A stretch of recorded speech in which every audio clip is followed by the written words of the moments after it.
सोलापूरमध्ये आज रोजी माननीय मुख्यमंत्री देवाभाऊ हे सोलापूरमध्ये आज आलेले आहेत विमानसेवेच्या उद्घाटनासाठी।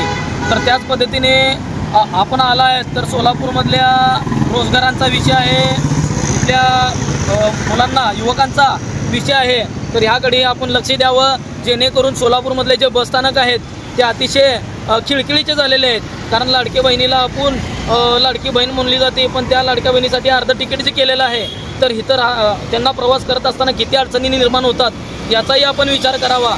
आणि हे विमानसेवा जी चालू झालेली आहे ती विमानसेवा फक्त हे मोठे लोक उद्योगपती आणि मोठे मोठे व्यापारी हे प्रवास करतात, पण सामान्य नागरिक सामान्य महिला हे विमानातून प्रवास करतील का याचाही विचार करावा। आणि जेणेकरून सोलापूर शहरामध्ये मुलांच्या युवकांचा विषय आहे, बेरोजगाराचा विषय आहे आणि शिक्षणाचा विषय आहे, याकडे जास्त लक्ष मुख्यमंत्री महोदयांनी द्यावं।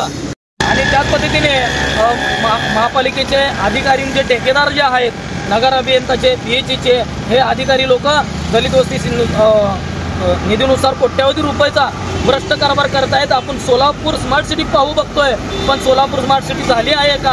कारण मुलांच्या आज प्रवास करत असताना या ठिकाणी रस्त्यात खड्डा आहे का खड्ड्यात रस्ता आहे हे कळत नाही। ड्रेनेजचे मोठे समस्या आहेत सोलापूरमधल्या, बरेच प्रश्न या ठिकाणी आहेत। जे भ्रष्ट करणारे जे कारभारी अधिकारी जे आहेत त्यांचे मोठे मोठे फार्म हाऊस आहेत, त्यांच्या मोठ्या मोठ्या बिल्डिंग आहेत, त्यांच्याकडे मोठ्या मोठ्या 4 व्हीलर आहेत, तर त्यांना पेमेंट असेल 30-40 तर एवढ्या मोठ्या मोठे वस्तू त्यांच्याकडे येतात कुठं याचाही विचार मुख्यमंत्री साहेब महोदयांनी करावा। आणि आजची सोलापूरची जर परिस्थिती बघितली तर आपण हे रस्ते बघू शकता कशी परिस्थिती झालेली आहे। तर त्याच पद्धतीने ह्या सगळ्या ज्वलंत उदाहरणांच्या विषयावर मुख्यमंत्री महोदयांनी विचार करावा। आणि सोलापूरच्या नागरिकांसाठी सोलापूरचं बसस्थानक आहे ते विमान